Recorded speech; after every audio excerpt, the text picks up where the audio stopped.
umlaleli wokhozi FM ngikubingelele ekseni nje kulisa batha yanamuhla inkonzo yaManazaretha ekuphakameni siphathelwe inkosi uJehova ushilo vukile shembe ingcoyi ube nesabatha elimnandi usalalele nanku umthandazo.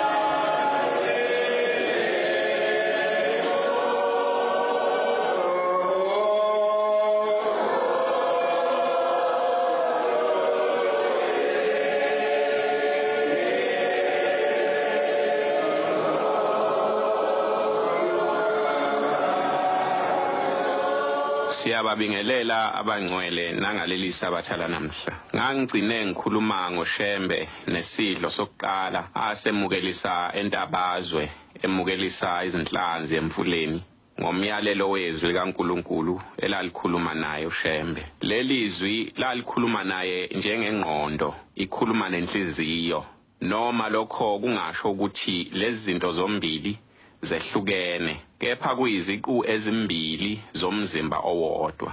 Abamaziyo uNkulunkulu uma bekhuluma naye, kwesinye isikhathi uye ubezwe bethi, Nkosi, wena othi usezulwini, ube ukhona nasemhlabeni.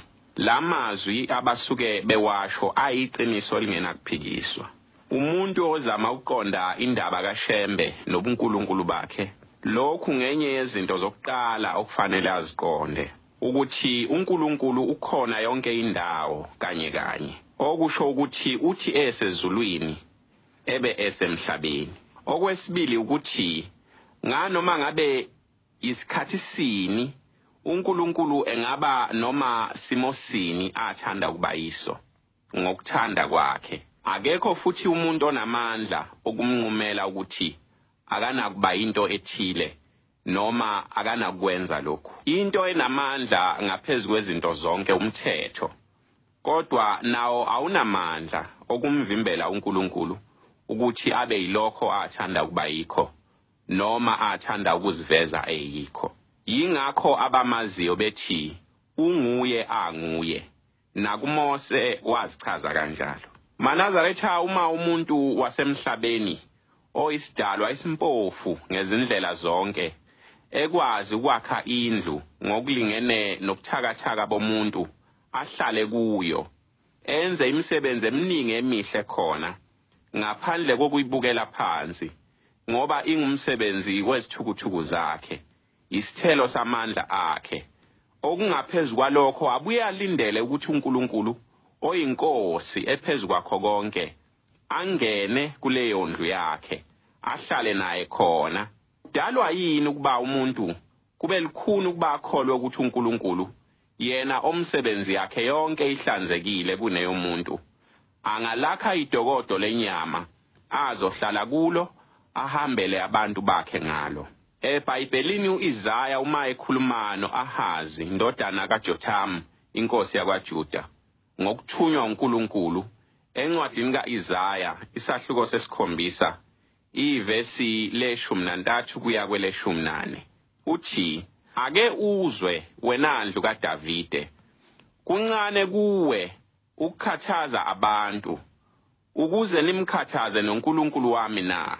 Ngalokho inkosi uqobo iyakukunika isibonakaliso. Bheka, intombi iyakhulelwa izale indodana, ibize igama ngokuthi uImmanuel, ngokuhumusha okusho ukuthi nguNkulunkulu enathi.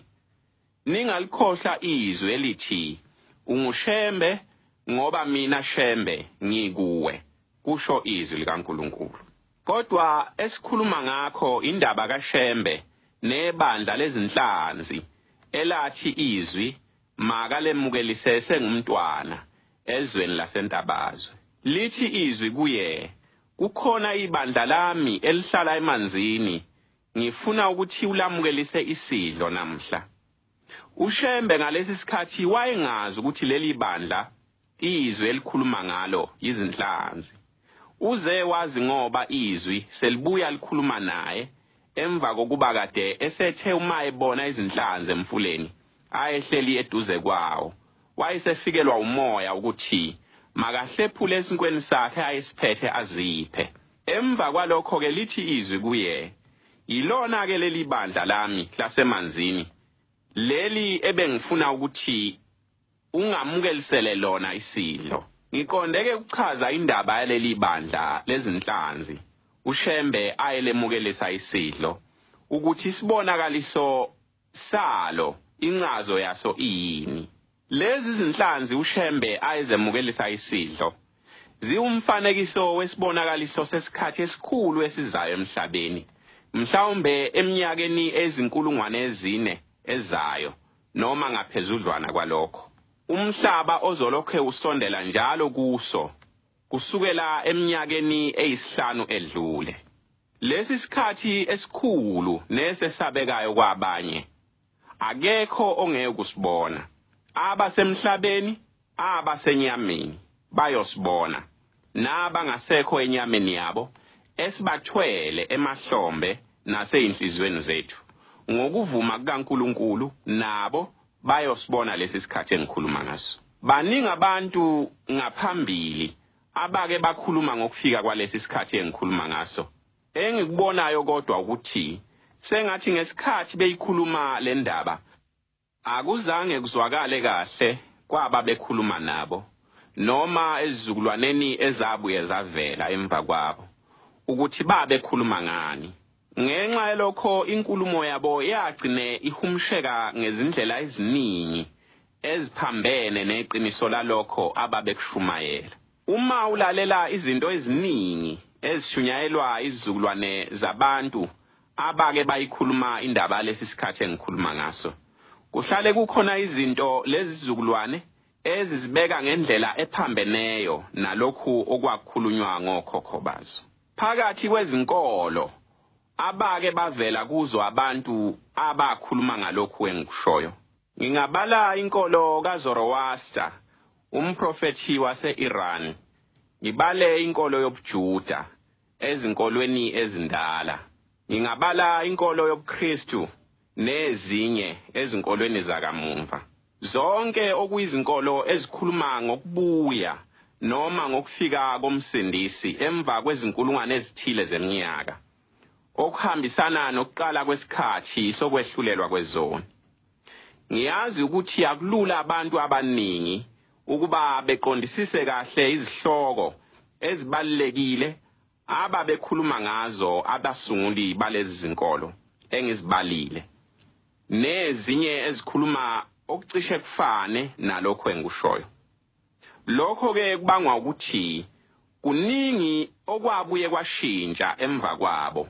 Mningi umehluko okhona phakathi kwalokhu abasunguli balezi zinkolo ababeqonde ukusho nalokho izizukulwane zabo ezikholwa ukuthi babeqonde ukusho. Njengokuthi nje kuyiqiniso ukuthi ukufika komsindisi ababekhuluma ngakho abasunguli balezi zinkolo kwehlukile kulokho okulindelwe izizukulwane zabo.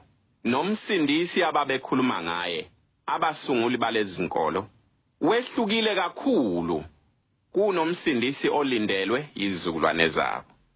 Icala ke akusilo elabasunguli balezi zinkolo ngoba kwenye indawo babekukhulumile okuyikho. Kodwa engikushoyo ukuthi abasunguli balezi zinkolo bonke baprofeta ngokufika kwalesi sikhathi engishoyo. Noma ziziningi izimpawu ezikhomba ukuthi ababefundiswa abazwisisanga kahle ukuthi kwakhulunywa ngani. Ubufakazi bokuthi abasunguli balezi zinkolo engikhuluma ngazo bakhuluma ngalesi sikhathi engishoyo bukhona nasezincwadini ezingcwele zalezi zinkolo. Kuyenzeka futhi ubuthole nakwezinye zezimpawu zezinye zazo, njengenkolo yomprofethi uZoroaster. Le nkolo yalomprofethi ngenye yezinkolo zokuqala ezaqala ukukhuluma ivangeli likaNkulunkulu oyedwa ezizweni zasempumalanga. Noma kungesiyo inkolo yokuqala ukukhuluma ivangeli likaNkulunkulu oyedwa emhlabeni wonke, kakhulukazi ngoba ivangeli lalivele likhulunywa eAfrika naye lo mprofethi engakazalwa. Uma ubheka uphawu lwenkolo eyaqalwa yilo mprofethi, uthola umfanekiso wakhe eselangeni elinamaphiko okhozi nemichilo emibili. Leli langa elinamaphiko okhozi limele ukuza kwalesi sikhathi engikhuluma ngaso, ngoba ukuhamba kwelanga yinto esemqoka ekugcwalisekeni kwalesi siprofeto salesi sikhathi engishoyo. Njengoba linamaphiko, amaphiko amele ukuphakama kwalo nokuhamba kwalo emkhondweni walo. Ngaphezulu kwalokho uma esehamba kubalandeli bakhe washiya ethe, njengoba esehamba nje uzobuya. Wathi imbewu yakhe phecelezi his foundation izohlala emfuleni iminyaka 3,000 bese uyazalwa futhi njengomsindisi. Uyobe esebuyele ukuzosindisa umhlaba. Ngiyakunaka lokhu uthi imbewu yakhe iyobe ihleli emfuleni okuyindawo engamanzi futhi okuyindawo lapho kuhlala khona izinhlanzi. Asimazi ke ukuthi wayesho ukuthini ngalokhu.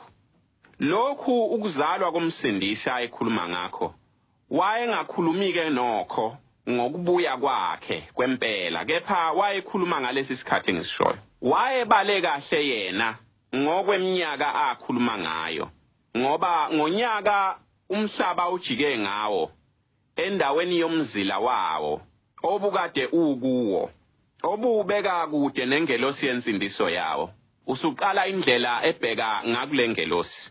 Bekuhlangana iminyaka 3,777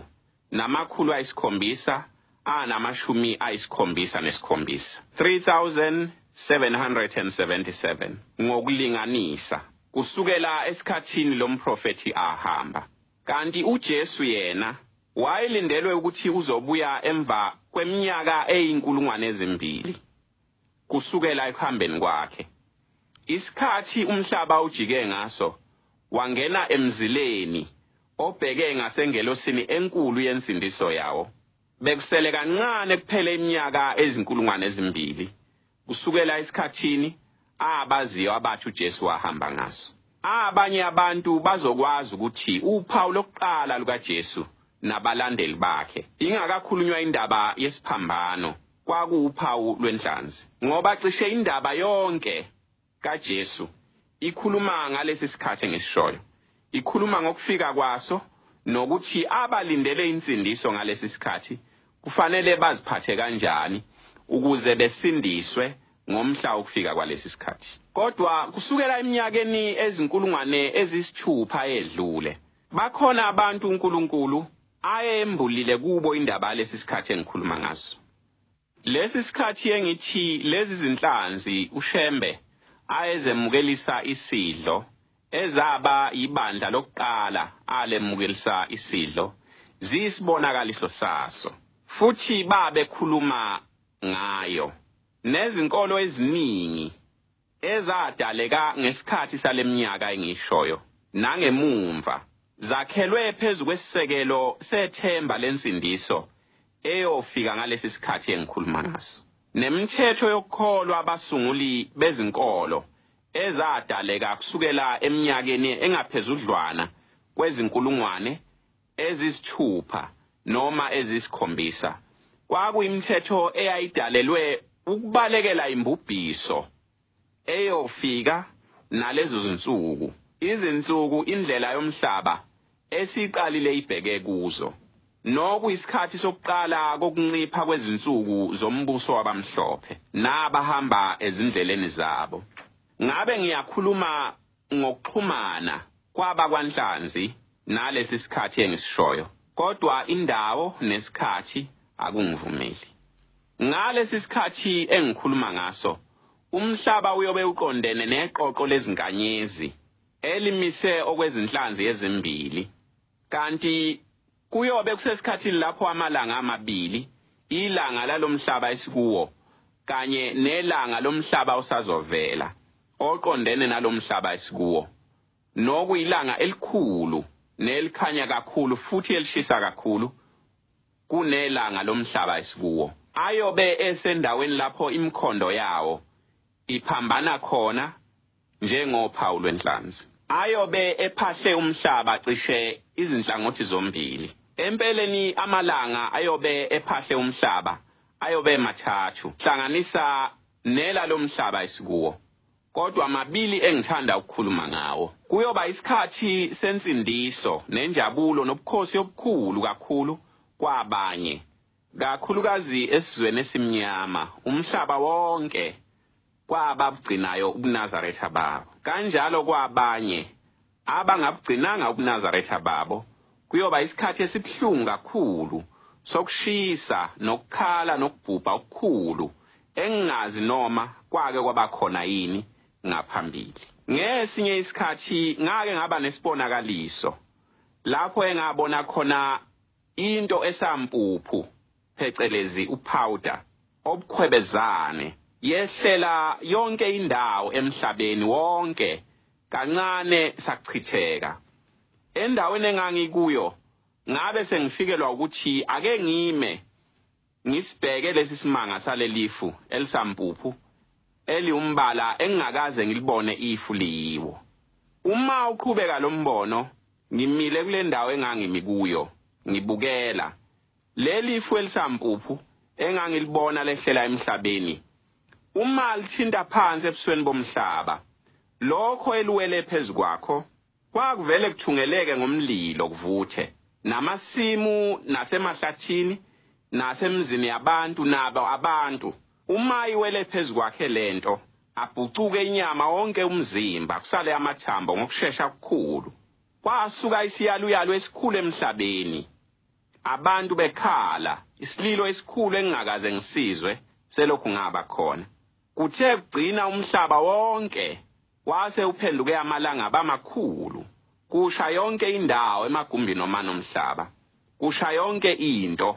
Lapho engangimi khona kwakungathi ngiyabona yonke indawo, kusukela enyakatho kuye eningizimu, kusukela empumalanga kuye entshonalanga. Yonke indawo kuyinto efanayo. Usizi lulukhulu kakhulu emhlabeni. Ngokusheshsha okukhulu kwase kumnyama emhlabeni wonke, nelanga lingasabonakali ngenxa yentuthu yokusha okwakusemhlabeni. Kodwa sonke lesi sikhathi yenzeka lento, lempuphu yalelifu kwakuthi noma yehlela kimi kungenzeki njengoba ngangibona kwenzeka kwabanye abantu. Kwathi lapho umlilo ulotha khona, baba khona abantu engababona ngihamba nabo ababesele emhlabeni kodwa beyingcosana futhi belimele kakhulu, nokujabula kungekho. Ngaleso sikhathi ngafikelwa ukucabanga ukuthi ngakungcono ukuthi ngabe ngifile nami kanye nalabo bantu abafile kunokuthi ngibuke lolu sizo olukhulu kangaka engilibonayo emhlabeni. Laba bantu engangihamba nabo kwakungathi kukhona indawo esiya kuyo, nokwaba isikhashana ngase ngibona sesikwenye indawo engafani nalo bubumnyama nalo lusize engikade ngilibona. Kwangathi sikomunye umhlaba. Kule ndawo abantu bakhona babembethe izingubo ezimhlophe ezingafani kodwa nemNazaretha ngokwakheka kwazo. Le ndawo inhle kakhulu. Kungathi lento ekade yenzeka emhlabeni ayenzeka ngakhona. Kodwa laba bantu esabafica khona bebonakala ukuthi banosizi kakhulu ngokwenzekile emhlabeni. Bedangele kakhulu sabantu abaphelelwe yilo lonke ithemba ngenxa yalento eyasenzeka emhlabeni. Kungathi ababoni nokuthi le ndawo abakuyo ayifani nale obekwenzeka kuyo lonke lolusizi engangilibona kulesi sibonakaliso. Kodwa khona lapho kwase kufika kimi umoya onamandla wethemba elikhulu engingazanga ukuthi livelaphi. Kwangathi kukhona izwe lithi batshele ukuthi bengalilahli ithemba. Ukuphela kwethemba kubo ukuphela komhlaba wonke. Ngase ngizibona sengisuka ngihambe ngikhuluma kubo bonke, ngikhuluma endlebeni yalowo muntu ngamunye ngamunye sakumhlebela. Ngiyakhumbula ukuthi izwe engangilikhuluma ngelokuthi qina ume isibindi ungalilahli ithemba. Ithemba impilo yomhlaba wonke incike kulo. Uma ulahla ithemba ulahla uNkulunkulu, kuyobe kuphelile konke. Ngawakhuluma lamazwi ezindlebeni zalabantu umuntu ngamunye ngaze ngaphaphama. Lo mbono kwase kumbono wesibili ocishe ufane ngiwubona. Kokuqala kwakuyingelosi eyayicibishela umhlaba wonke ngemcibishelo evutha umlilo. Kodwa izinto eziningi engazibona zenzeka kulowo mbono zazifana nezinto engazibona zenzeka kulombono ekade ngikhuluma ngawo. Lesi sikhathi ke siyeza maNazaretha siyokwenzeka. Ungasho ukuthi awuyikusibona ngoba uzwa ngithi kusele mhlawumbe izinkulungwane ezine akekho ongeke ukusibona njengoba ngeke ngasho eqaleni. Uma ngithi kuyobe kuyisikhathi senjabulo enkulu kakhulu kwabayobe bebugcinile ubuNazaretha babo, angikhulumi ngobuNazaretha bokwembatha ingubo emhlophe nobo kuphatha izihlabelelo kuphela, noma ubuNazaretha bokubiza igama likaShembe, noma igama likaJehova, noma igama likaMvelinqangi kuphela. Ngikhuluma ngokugcina ubuNazaretha ngendlebe yakho, nokugcina ubuNazaretha beso lakho, ukuba ugcine indlebe yakho, uthibe iso lakho, ungalaleli ngendlebe yakho noma ubuke ngeso lakho izinto ezongcolisa ingqondo yakho nenhliziyo yakho, ekugcineni bese kungcola nenyama yakho kanye nomoya wakho. Ngikhuluma ngobuNazaretha bomthetho okudla okulungileyo, ukuthi kukhona ukudla okungafanele kuba umuntu akudle, kungesikho kuphela ngoba kukwephula umthetho wenkolo, kodwa kukuphula umthetho wempilo yakho. Ngamanye amazwi, ukuphatha budedengu isipho sokuphila usiphiwe uNkulunkulu nokuyicala. Uma ke ngikhuluma ngokuthi kuyoba isikhathi senjabulo enkulu kulabo abayobe bebugcinile ubuNazaretha babo, ngikhuluma ngabayobe bebugcinile ubuNazaretha bemthetho, kakhulukazi abamnyama. Anginakukhuluma kakhulu ngabamhlophe ngoba kukhona isimo esikhona egazini labo ngokwendlela abadaleka ngayo esenza ngingaboni kahle ukuthi insindiso yabo iyoba yini ngalesi sikhathi engikhuluma ngaso. Ngokusondela kwethu kulesi sikhathi, ilanga leAfrika lizoya ngokuya likhanya kakhulu kunakuqala, kodwa kuphela uma iAfrika ibambelela ezindleleni zobungcwele zokhokho bayo, ngoba ngaphandle kwalokho iyobhubha kanye nezitha zayo. Insindiso yabampisholo iyeza, kodwa ngeyabamnyama ngeqiniso. maNazaretha, lithandeni ibala lenu elimnyama, ningalibukeli phansi, ningafisi ukuba ngenye into. Nazi ukuthi kuba mnyama ngesinye sezibusiso ezinkulu esikhathini esesingene kuso. Kunento enkulu uNkulunkulu ayibeka egazini lenu, okuyiyona eyakha leli bala lenu, nokuyiyona eyobasindisa abanye benu ngalesi sikhathi engikhuluma ngaso. Hambani ezindleleni uNkulunkulu azinika okhokho benu, ngokwendlela eniziphatha ngayo, nangokwemicabango esemakhanda enu, nangokokudla enikudlayo. Isikhathi sombuso wezitha zabamnyama, sombuso wabantwana bobusika, nabo bonke abahamba ngezindlela zabo, noma ngabe bamnyama siphelile. Izwi lami engilishoyo kubantwana base-Afrika, yizwi likaNkulunkulu kuJeremiya ngabantwana bakwa-Israyeli. Uma ethi, imani ezindleleni, nibone nibuze imikhondo yasendulo, ukuthi iphi indlela enhle nihambe ngayo, niyakufumana ukuphumula kwemphefumulo yenu. Okwanamuhla sizoke sime lapha. Esifundweni esilandelayo sizobe saqhubeka nokulanda indaba kaShembe nokuchaza ezinye izinto eziqondene nayo.